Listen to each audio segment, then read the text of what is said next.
বিশ্বনবী খোঁজ দিলেন, ঘটনা কি? একটা ইহুদি ছেলে না আমার খেদমতে আসতো, ছেলেটা কই? খোঁজ নিয়ে জানলেন ছেলেটা অসুস্থ। বিষ্ণু ইসা ইসলাম ওই ইহুদির বাড়িতে চলে গেলেন ওই ছেলেটাকে দেখা করার জন্য, ভিজিট করার জন্য। সুবহানাল্লাহ পড়বেন না? গেলেন, যে দেখে ইহুদি ছেলেটা মুমূর্ষ, যান যায় যায় ভাব, বিছানায় পড়ে আছে, তার বাবা দাঁড়ানো। বিশ্বনবী তার মাথার পাশে বসলেন, মাথায় হাত বুলিয়ে দিলেন, আর ছেলেটাকে বললেন, আসলিম, হে ইহুদি ছেলে, আসলিম, ইসলাম ধর্ম গ্রহণ করো। তো ছোট্ট ছেলে ভাবে আমরা ইহুদি, এখন ইসলাম ধর্ম গ্রহণ করলে আব্বা যদি বকা দেয়, ফানাযারা ইলা ওয়াজহি আবি, ছেলেটা তার বাবার চেহারার দিকে তাকালো, দেখে আব্বা কি কয়। আব্বা যদি বলে তাইলে ইসলাম ধর্ম গ্রহণ করব। ইহুদি ছেলেটা তার বাবার দিকে যখন তাকালো, ওর বাবা বলে, আতি আবুল কাসিম, আবুল কাসিম যা বলে তাই করো। আবুল কাসিম হচ্ছে বিষ্ণু ইসলামের একটা কুনিয়াত, উপনাম। আমার রাসূলের বড় ছেলের নাম ছিল কাসেম। যেমন দেখবেন আমাদের এলাকায় কারো ছেলের বড় ছেলের নাম যদি হয় আব্দুল্লাহ, এরা আব্দুল্লাহর বাপ বলে ডাকে। কারো বড় মেয়ের নাম যদি হয় ফাতেমা, এরা কি ডাকে? ফাতেমার বাপ বলে না? তো বিষ্ণু ইসলামের বড় ছেলের নাম ছিল কাসেম। ইহুদি বাবা বলল, আতি আবুল কাসেম, আবুল কাসেম যা বলে তাই শোনো, মানে মোহাম্মদ যা বলে তাই শোনো। এই কথা শুনে ছেলে সাহস পাইছে, ছেলে আবার পড়তে আরম্ভ করলো, আশহাদু আল্লাহ ইলাহা ইল্লাল্লাহ ওয়া আশহাদু আন্না মুহাম্মাদার রাসূলুল্লাহ, পড়েন আল্লাহু আকবার।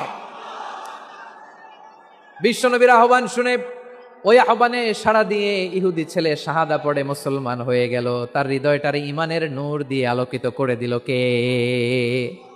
এবার রাসূল সাল্লাল্লাহু আলাইহি ওয়াসাল্লাম বের হয়ে আসলেন ঘর থেকে, আর বললেন, আলহামদুলিল্লাহিল্লাযী আনকাযাহু মিনান নার, প্রশংসা সে আল্লাহর, যে আল্লাহ জাহান্নামে চলে যাচ্ছিল প্রায় এমন একটা লোককে মুহূর্তের মধ্যে কালেমায়ে শাহাদাতের বদৌলতে জান্নাতি বানায় দিলেন। আওয়াজ করে পড়েন সুবহানাল্লাহ। আবু বকর রাদিয়াল্লাহু তাআলা আনহুর মেয়ে, আবু বকর রাদিয়াল্লাহু তাআলা আনহুর আরেক মেয়ের নাম হচ্ছে আসমা। দুজনই আবু বকর রাদিয়াল্লাহু তাআলা আনহুর মেয়ে। আসমা আর আয়েশা দুজন বোন, এক মায়ের না, বাবা এক মা দুজন। আয়েশা রাদিয়াল্লাহু তাআলা আনহার মায়ের নাম উম্মে রুমান, আর আসমা রাদিয়াল্লাহু তাআলা আনহার মায়ের নাম কুতাইলা বিনতে আব্দুল উজ্জা। আবু বকর রাদিয়াল্লাহু তাআলা আনহু 4টা বিয়ে করেছিলেন।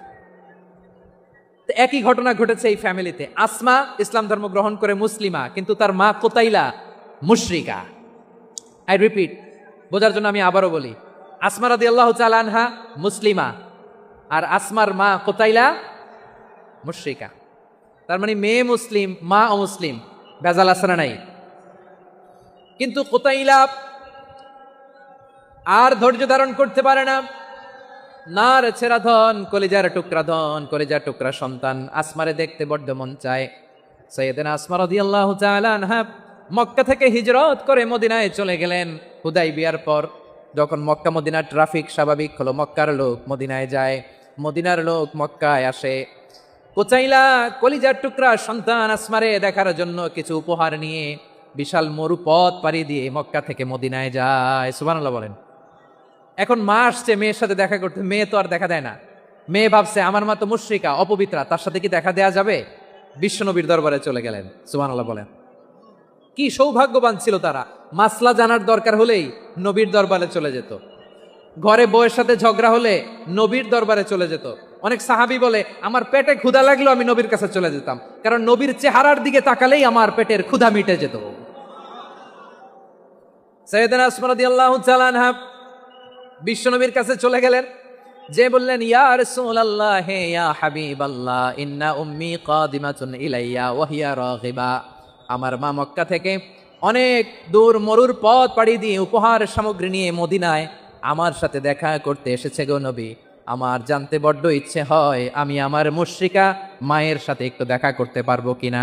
আফা আসিলুহা, আগে যেমনি আমি আমার মায়ের সাথে ভালো আচরণ করতাম, যেমনি আমি আমার মায়ের সাথে সদাচরণ করতাম গো নবী, এখন আমি মুসলিমা, মা মুশরিকা, এখনো কি আগের মতো সদাচরণ করতে পারবো নাকি?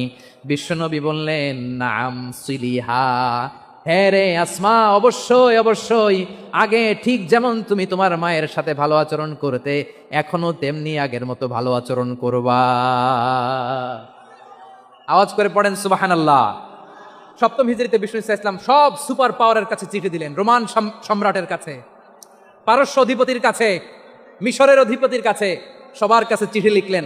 চিঠির ভাষা ছিল এরকম, মিন মুহাম্মাদিন রাসূলিল্লাহ ইলা মুকাউকিস আযীমিল কিবত, মুহাম্মদ রাসূলুল্লাহর পক্ষ থেকে মিশরের বাদশার কাছে, আসলিম তাসলাম, ইসলাম মানো শান্তিতে থাকবা, সালামুন আলা মান ইত্তাবা আল হুদা, শান্তি তার জন্য যে হেদায়েতের অনুসরণ করে। সুবহানাল্লাহ পড়েন। তো এই চিঠি অনেকে ভালোভাবে রিসিভ করেছে, অনেকে এই চিঠি পাওয়ার পরে নবীর কাছে আবার ইন রিটার্ন উপহার পাঠিয়েছে। কি পাঠিয়েছে?